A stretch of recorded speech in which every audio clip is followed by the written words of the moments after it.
Nous disons bienvenue à tous les auditeurs, toutes les personnes qui nous suivent sur notre chaîne YouTube Leadership Training.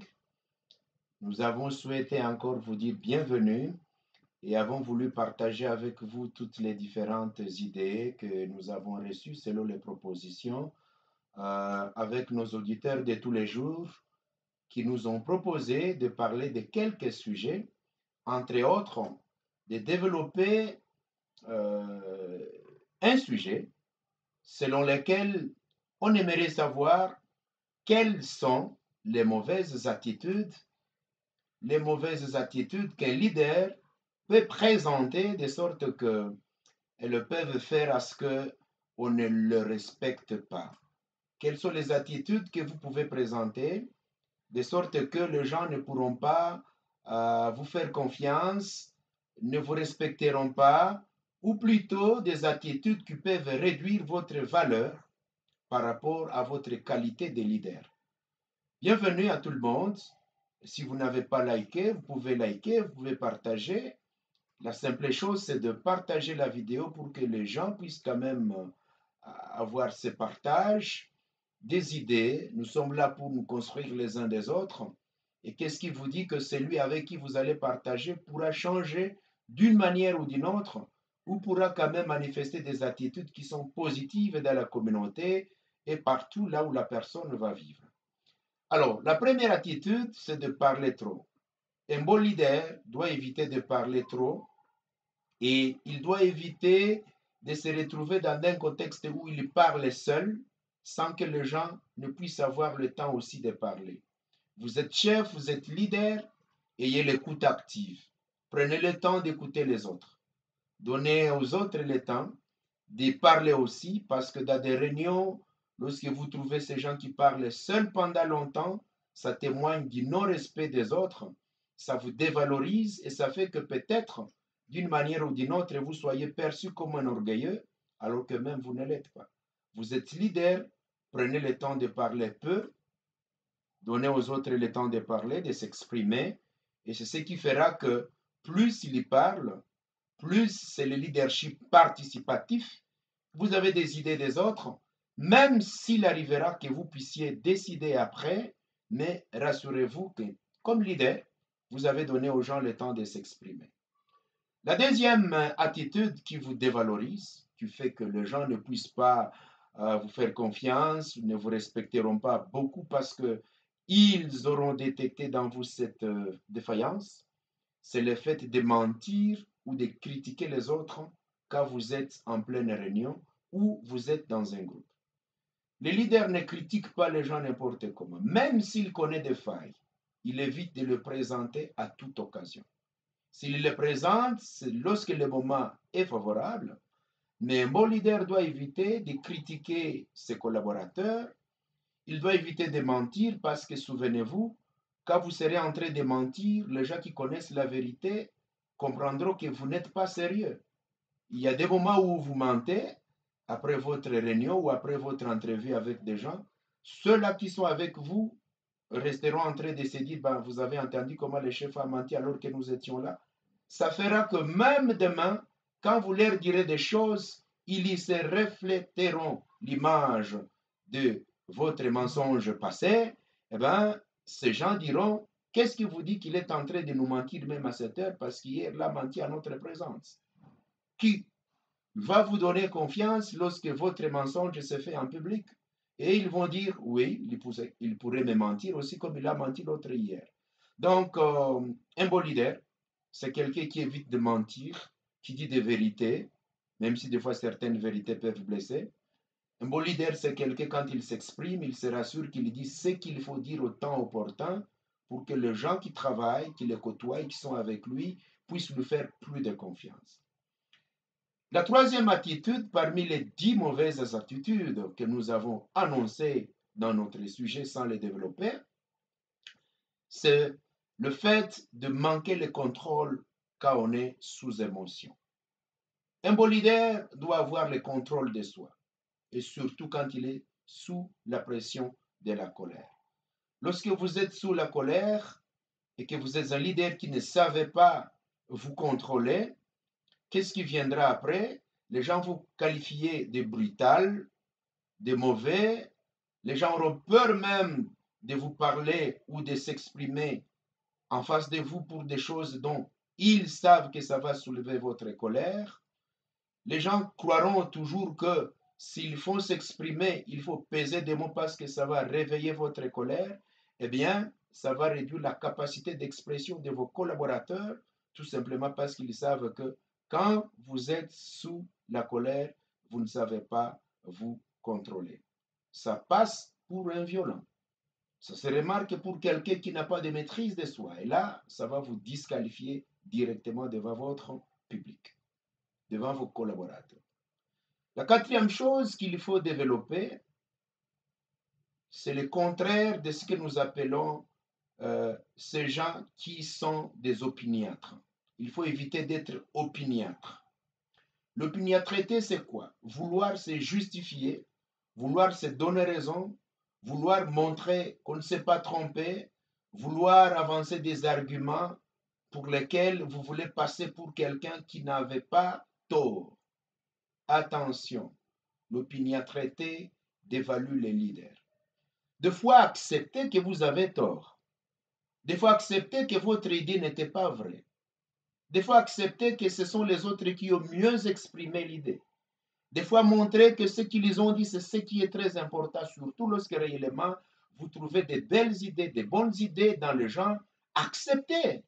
Parce que plus vous acceptez les idées de vos collaborateurs, vous acceptez les idées des autres, ça les encourage toujours à s'exprimer. Et là, ils vous donneront de la valeur parce que là où ils seront, ils vous disent, ben, notre leader, notre chef, notre délégué, notre responsable, chaque fois que vous amenez une belle idée, une bonne idée, il l'épouse directement et il vous en remercie. Donc, vous êtes dans un groupe, ne cherchez pas toujours à vous justifier comme leader, ayez le temps d'accepter les idées des autres parce que ça vous valorise au lieu de vous dévaloriser.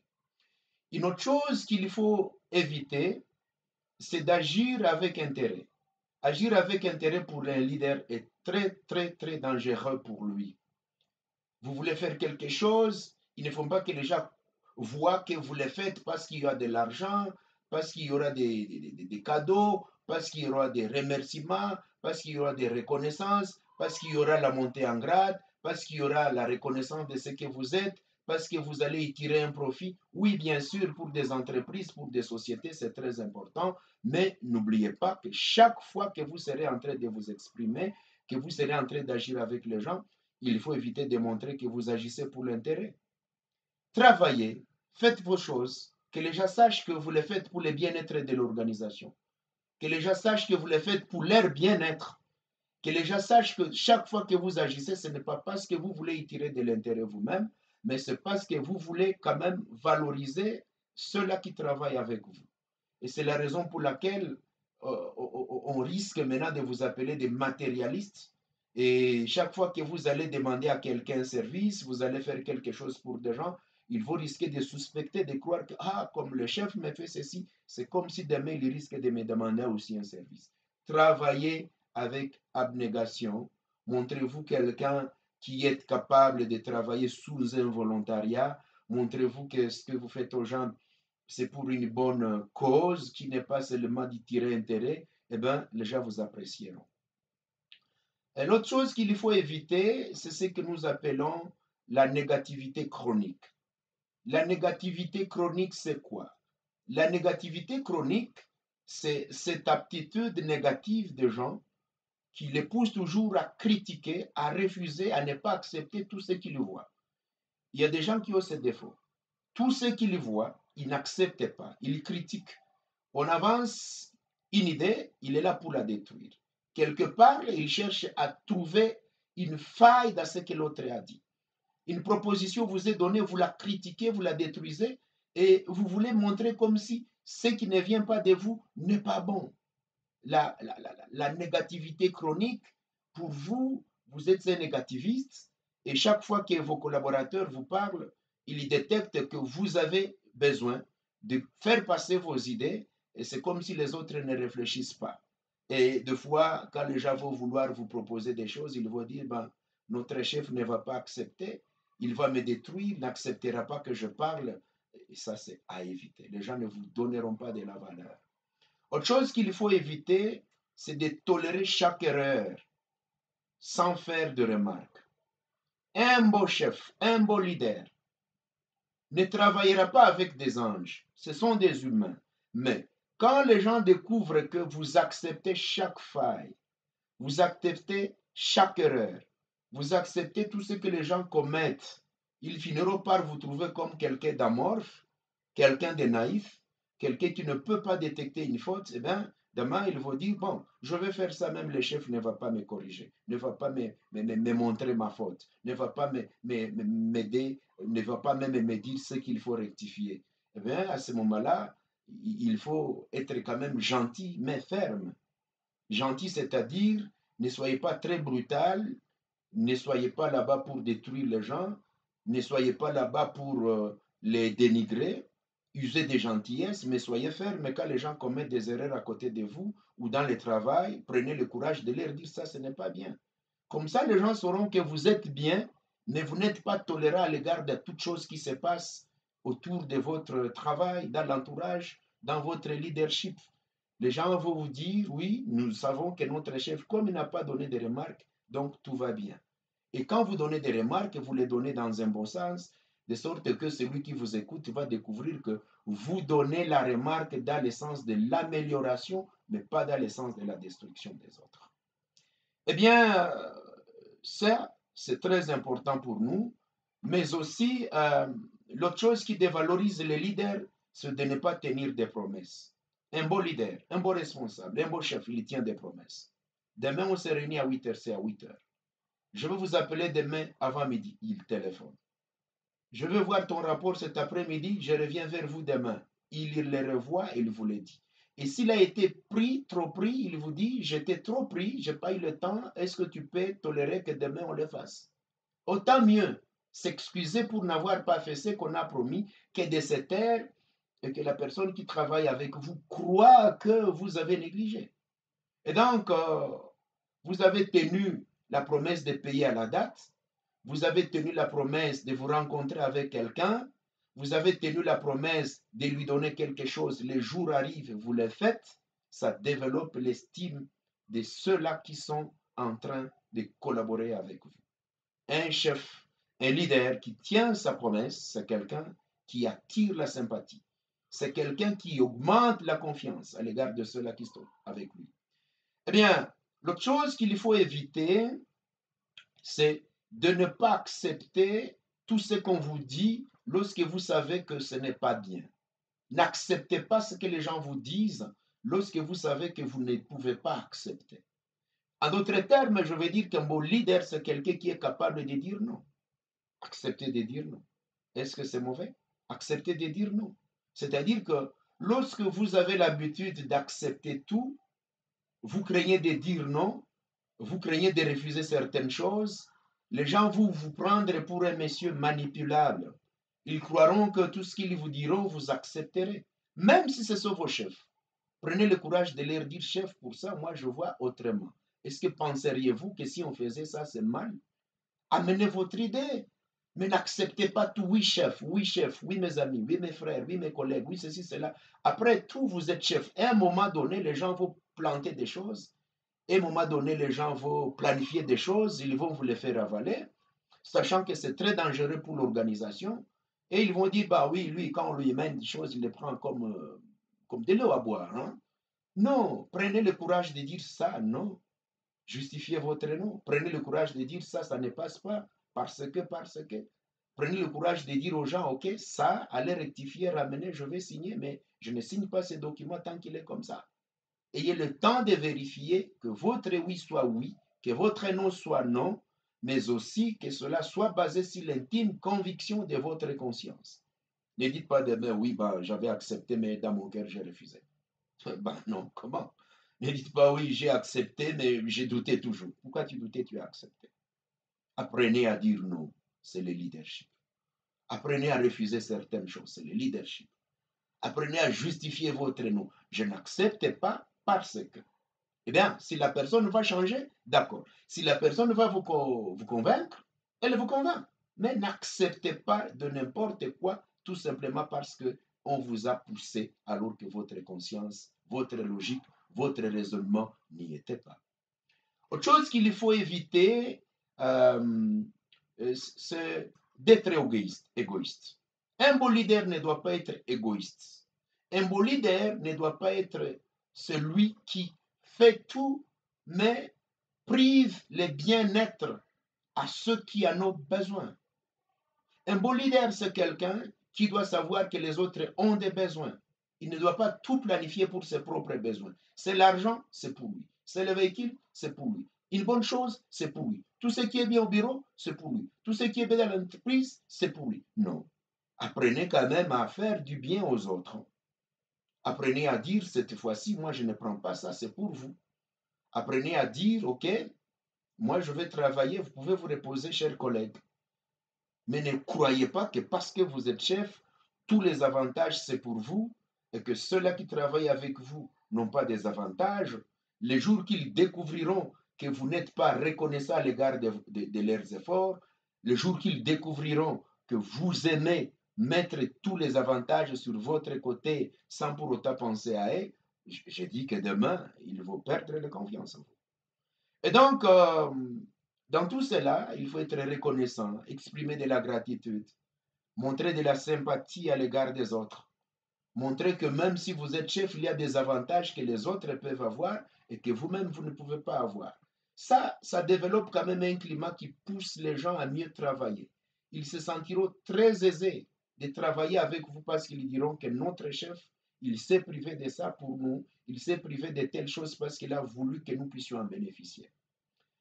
Une autre chose qu'il faut éviter dans le leadership, c'est le manque de contrôle devant ce que vous aimez. Le manque de contrôle dans ce que vous aimez. Un chef, c'est quelqu'un qui doit avoir la maîtrise de soi. Vous êtes devant la boisson que vous aimez, montrez-vous quand même un peu calme. Ne commencez pas à sauter sur la nourriture, ne commencez pas à sauter sur des choses que vous aimez, en montrant comme si vous manquez l'autocontrôle. Même si vous aimez ça, d'accord, essayez de montrer, essayez de vous calmer, essayez de le faire avec un peu de maîtrise, parce que demain, les gens risqueront de vous qualifier de gourmands, risqueront de vous qualifier de grands buveurs, risqueront de vous qualifier de coureurs de jupeaux, parce que tout simplement, chaque fois que vous voyez des filles entrer dans votre bureau, vous sursautez, vous les embrassez, vous faites ceci, cela. D'accord, c'est bien de faire l'accueil avec la chaleur, c'est bien d'accueillir les visiteurs, les femmes, si vous êtes homme, avec un peu de l'empathie, avec un peu de la spontanéité. Mais certains leaders peuvent dépasser lorsqu'ils se trouvent devant des gens comme ça, et puis la façon dont ils vont se comporter va donner une certaine étiquette. On va vous étiqueter comme quelqu'un qui aime telle chose. Et là, l'estime, le respect qu'on va vous devoir va baisser. Une autre chose qu'il faut faire dans le leadership, pour essayer d'accroître un peu votre leadership, votre estime, votre façon d'être apprécié par les autres, c'est d'éviter de ne pas reconnaître vos torts. Un bon leader, c'est quelqu'un qui reconnaît ses torts. Vous avez mal fait, vous avez mal compris une chose, vous demandez, on vous explique, ah ok, je comprends, je m'excuse, est-ce que vous pouvez m'excuser vraiment? J'avais mal compris. Très bien, ça accroît la confiance. Vous avez envoyé un message, le message n'a pas été clair, les gens vous posent des questions, vous dites, ok, je m'excuse, je n'ai pas clarifié quand j'ai envoyé, j'ai oublié d'ajouter telle phrase. Maintenant, je l'ajoute pour la meilleure compréhension. Très bien. Vous avez mal compris une situation, on vient de vous l'expliquer, soyez reconnaissant. Oh là, j'avais mal compris. Est-ce que vous pouvez m'excuser? Ça développe la sympathie. Ça crée dans les autres le courage de demander aussi, de présenter des excuses lorsqu'ils savent que même le chef le fait. Ne soyez pas dit, bah, s'ils demandent pardon, si je m'excuse, ils vont me voir pour un boudin, ils vont me voir pour quelqu'un qui ne suis pas intelligent. Non. Soyez courageux de dire, ok, je détecte que telle part, je n'ai pas bien agi aussi. Est-ce que vous pouvez me pardonner? Voilà un peu les 10 attitudes qu'il faut éviter. Et la dernière, c'est de ne pas interrompre les gens quand ils parlent. Évitez d'interrompre les gens quand ils parlent. Donnez aux gens le temps de s'exprimer correctement. Parce que quand vous interrompez les gens, ça devient comme un signe où vous voulez montrer que vous les dégradez, vous ne les respectez pas. Et vous aussi, quand vous êtes en train de parler, n'acceptez pas qu'on vous interrompe n'importe comment. On veut vous interrompre, essayez de vous excuser en disant, voudriez-vous m'excuser que je termine mon idée? Voudriez-vous m'excuser que je parachève l'idée que j'avais en tête? Faites-vous respecter en ne vous faisant pas interrompre, mais respectez les autres en ne les interrompant pas directement avant qu'ils n'aient terminé. Vous faites ce que nous appelons l'écoute active dans tout ce que vous allez développer chez vos gens. Et j'estime que chaque fois que vous serez en train d'agir comme ça, vous allez vous retrouver devant un groupe de gens qui pourront vous aimer. Voilà un peu la synthèse des 10 attitudes mauvaises qu'il faut éviter, 10 attitudes qui peuvent faire à ce que les gens ne puissent pas vous respecter. Je résume, ils ne font pas être égoïstes, ils ne font pas manquer le contrôle quand vous êtes sous émotion. Il faut travailler tout en valorisant plutôt les dires des autres. Acceptez votre tort quand vous avez tort. N'agissez pas pour les intérêts matériels toujours. Soyez quand même un peu volontaire dans certaines choses avec de la sympathie.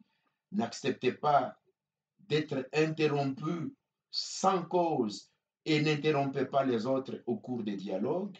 Ne mentez pas et ne critiquez pas les autres parce que ça vous dévalorise aussi. Travaillez sans accepter tout ce qu'on vous dit. Acceptez de dire non quand c'est possible. Et une autre chose qu'il faut dire, il faut éviter la négativité chronique, c'est-à-dire ces gens qui sont là pour critiquer tout ce qu'on leur dit. Il faut avoir l'opportunité aussi d'accepter certaines choses et non pas vous montrer comme un opposant éternel de tout ce qu'on vous dit. Merci beaucoup d'avoir suivi avec attention notre petite conversation, notre petit post sur notre YouTube de leadership sur les 10 attitudes qu'il faut éviter lorsque vous êtes chef, lorsque vous êtes dirigeant, lorsque vous dirigez les autres. J'estime que si vous avez des commentaires, ne mettez pas cela seulement au téléphone dans notre groupe WhatsApp, mais vous pouvez aussi les mettre sur la page YouTube avec des propositions. Et si vous avez gagné quelque chose qui pourra aider un confrère, ne manquez pas de liker et de partager.